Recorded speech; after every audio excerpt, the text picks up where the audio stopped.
April 20, 1945. The Owl Mountains, Uhlengebirge, Lower Silesia. The war was ending, but the greed was just beginning. While the Red Army was burning Berlin, a different kind of war was being fought in the shadows. The race for Nazi secrets. Major Cash Sterling stood on a ridge overlooking a mist-covered valley. He wasn't wearing a uniform. He wore a leather trench coat. He chewed on a toothpick. Cash wasn't a hero.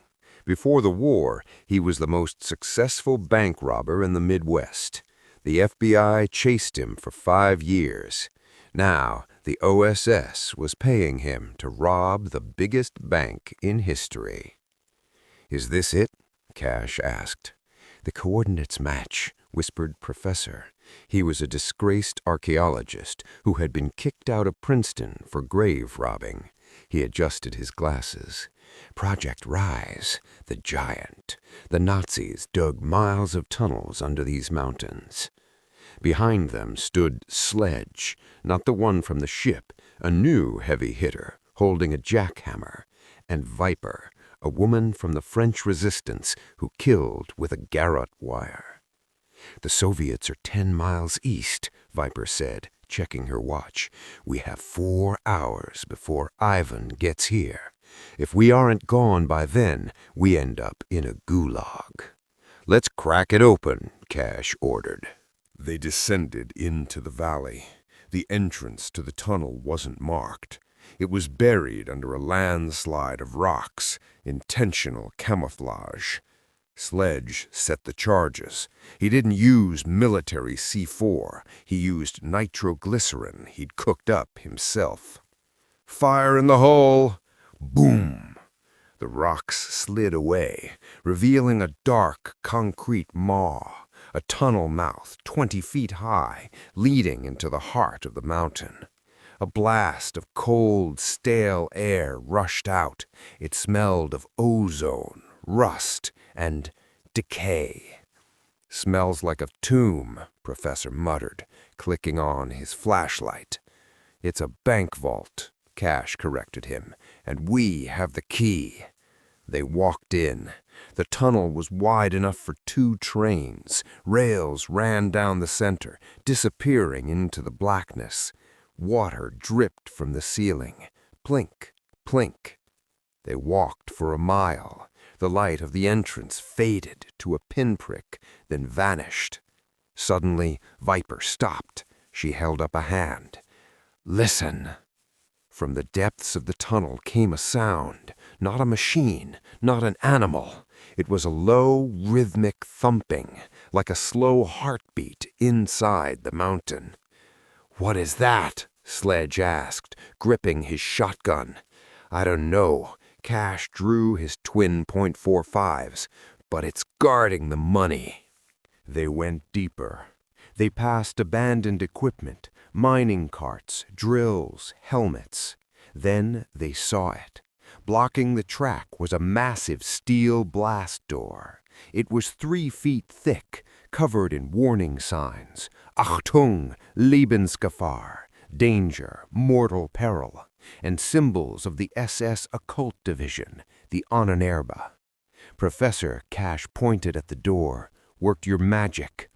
Professor examined the locking mechanism. It was strange. It wasn't a keyhole. It was a puzzle of gears and runes. "This isn't standard German engineering," Professor whispered. "This is ritualistic. They sealed this not to keep people out, but to keep something in." "Can you open it?"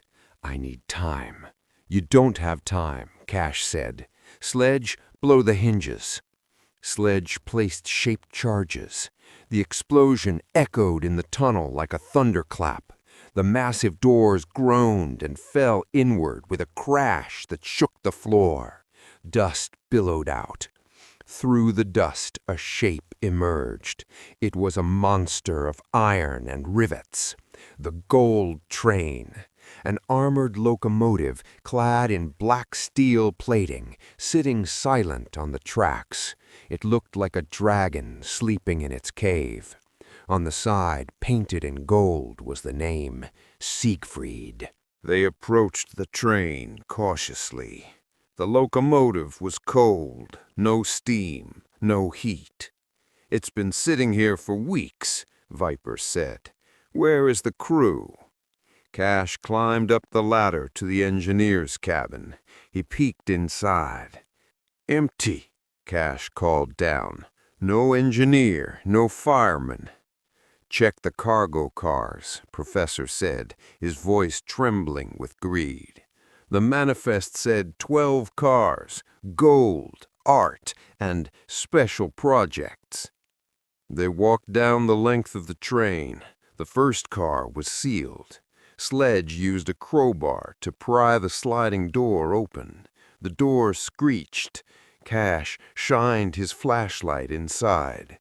It reflected off gold. Stacks of it, gold bars stamped with the Reichsadler, bags of gold coins, chests of jewelry. It was more wealth than any of them had ever seen. It was hypnotic. "We're rich," Sledge laughed, dropping his shotgun to pick up a bar. "We are gods." "Don't touch it," Professor yelled. But it was too late. Sledge touched the gold. Immediately, the lights in the tunnel flickered on. Not electric lights. Strange blue chemical lamps mounted on the walls hissed to life. And the thumping sound grew louder. And then from the next car down the line, a scream. It wasn't human. It was a shriek of pure mechanical agony. "What did you do, Sledge?" Cash hissed. "I just touched the gold," Sledge stammered. "You triggered the alarm," Viper said, pulling her knives. But who was listening? The door to the second car, the one behind the gold, slid open slowly, automatically. Hydraulics hissed. Mist poured out of the car. It wasn't steam, it was a freezing blue gas.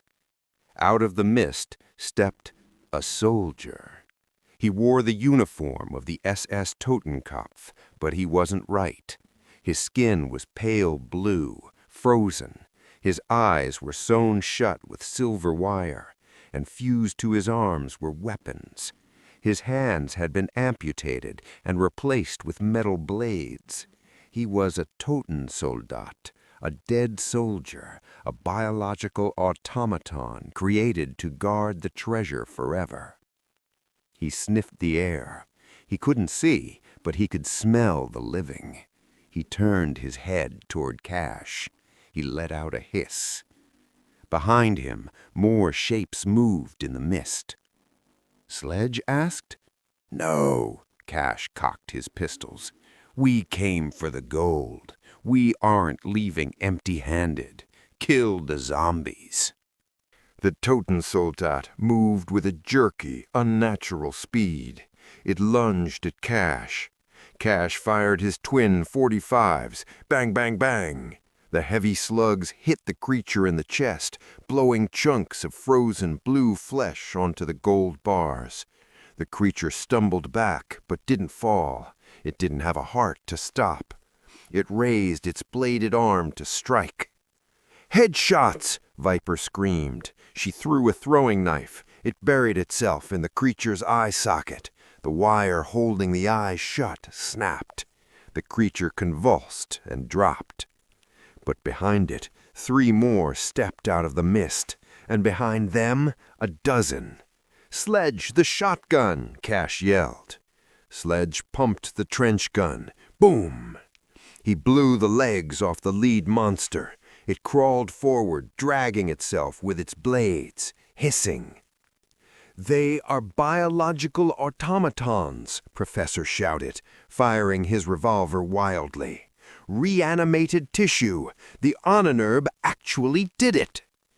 "I don't care about science," Sledge roared, swinging his shotgun like a club to smash a skull. "I care about ammo. We can't kill them all." They were being pushed back. The narrow corridor of the train tunnel was filling with the undead guardians. "To the engine," Cash ordered. "If we can start the train, we can run them over." They retreated to the locomotive, firing blindly into the darkness to keep the creatures at bay. Cash and Viper climbed into the engineer's cab. It wasn't a normal steam engine. There was no coal furnace. Instead, there was a massive glass cylinder pulsing with a strange blue liquid. Pipes ran from it into the boiler. "What the hell is this?" Cash asked. "It's an experimental reactor," Viper said, looking at the gauges. "Heavy water or something worse?" She found the ignition sequence, a series of levers marked in red. She pulled the main lever. The engine groaned. A deep bass vibration shook the mountain. The blue liquid in the cylinder began to boil. Hum! The lights on the front of the train snapped on, blindingly bright beams cutting through the tunnel gloom. The screech of the brakes releasing sounded like a banshee. "It's moving!" Viper yelled. But they weren't moving forward. The train was lurching backward, deeper into the mountain. "Wrong way!" Cash shouted. "Reverse it!" "I'm trying! The gears are stuck!" Outside the tunnel entrance, the war had arrived. A column of Soviet T-34 tanks rumbled into the valley. Red Army soldiers jumped off the armor, shouting, "Hurrah!" The Soviet commander saw the blown-open entrance. He saw the American tracks.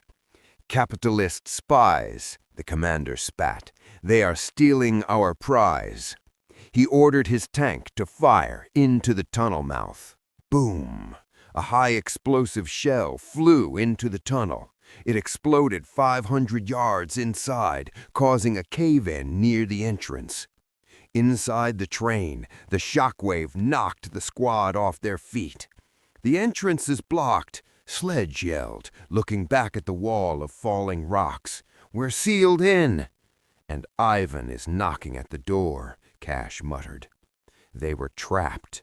Behind them, an army of zombies. In front of them, a collapsed tunnel and the Red Army. "We have one choice," Professor said, his eyes wide. "We go forward. The map shows a second exit, 5 miles through the mountain on the Czech border." "Go forward?" Sledge asked. "Through the nest of those things?" "Drive the train," Viper ordered. "Full speed. We smash through them." Viper slammed the throttle. The armored train surged forward, smashing into the horde of creatures blocking the tracks. Bodies crunched under the massive steel wheels. Black blood sprayed over the windshield. Cash looked at the manifest on the wall of the cab. "Wait," Cash said. "The manifest says there is a 13th car attached to the rear." "So?" Sledge asked, reloading. "So, the gold is in cars 2 through 10. What is in 13? "Probably the commander," Professor said. "No." Cash pointed to a symbol on the paper, a skull with lightning bolts.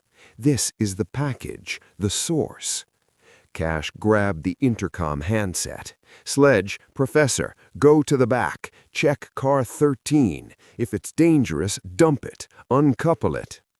Sledge and Professor climbed out of the engine, moving along the roof of the moving train. The wind whipped their coats.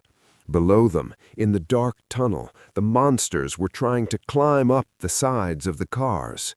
They reached the last car. It was wrapped in heavy chains. It felt cold to the touch. Ice formed on Sledge's gloves. "Open it," whispered Professor. Sledge swung his hammer. The chains broke. They slid the door open. Inside car 13, there was no gold. There was a massive, intricate device made of brass and spinning gyroscopes, and in the center of the device, suspended in a magnetic field, was a blackened, ancient object. A spearhead. "The Spear of Destiny," Professor gasped. "Hitler's obsession. They say whoever holds it cannot lose a battle." But the spear wasn't just sitting there. It was humming. It was the thing reanimating the soldiers. It was pulsing with a dark purple energy. And standing guard around it were 4 Praetorian guards, giant armored knights wielding broadswords. They weren't zombies. They were something far older. The train picked up speed. 40 miles per hour, 50 miles per hour. They were hurtling through the pitch-black mountain. Suddenly, the tracks ahead ended, or rather, they disappeared into a massive underground cavern. A bridge spanned a bottomless chasm. But the bridge was damaged. A section was missing. "Brakes!" Cash screamed. Viper yanked the brake lever. It snapped off in her hand. "No brakes!" she yelled. The train was a runaway bullet, loaded with gold, monsters, and a biblical artifact, heading for a cliff edge inside a mountain. And in car 13, the Praetorian guards woke up. They turned their helmeted heads toward Sledge. Sledge raised his hammer. "I didn't sign up for ghosts, but I'll smash 'em anyway." In car 13, the laws of physics were suspended. The Praetorian guards moved with the weight of tanks. One knight swung a broadsword. It cleaved a steel support beam in half. Sledge didn't dodge. He stepped inside the swing. He swung his hammer with a grunt that tore his vocal cords. Clang!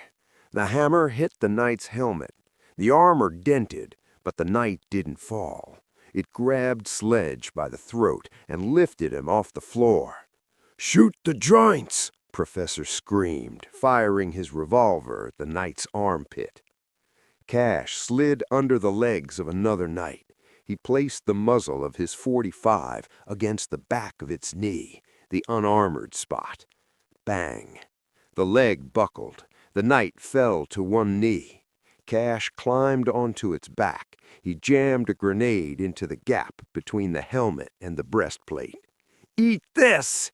Cash yelled, kicking off. The explosion blew the knight's head clean off. Purple energy leaked out, dissipating into the air. Sledge, released from the grip, picked up his hammer. He looked at the remaining 3 knights. "Okay," Sledge spat blood. "Now I'm mad." In the engine cab, Viper saw the gap in the bridge rushing toward them. "Cash!" she screamed into the intercom. "We are too heavy. The gold, the armor. We won't clear the gap." Cash did the math instantly. To make the jump, they needed speed. To get speed, they needed to lose weight. They had to drop the last car, car 13. "Uncouple the rear car," Cash ordered. "But the spear," Professor yelled over the wind. "It's the greatest discovery in history."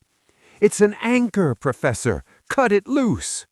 Sledge ran to the coupling mechanism between car 12, gold, and car 13, the spear. The knights were trying to grab him. The spear was pulsing, trying to hold on to the train with magnetic force. The manual release was jammed. Sledge raised his hammer one last time. He didn't hit a monster. He hit the steel coupling pin. 1 strike. 2 strikes. The pin shattered. Car 13 detached. As the train sped away, Sledge watched the cursed car slow down. The knight stood in the doorway, watching him silently. Then car 13 reached the broken bridge. It tipped over the edge and fell into the endless abyss, taking the spear of destiny and the monsters down into the dark. The train, lighter now, surged forward. The engine screamed. The wheels were a blur. Viper held the throttle open.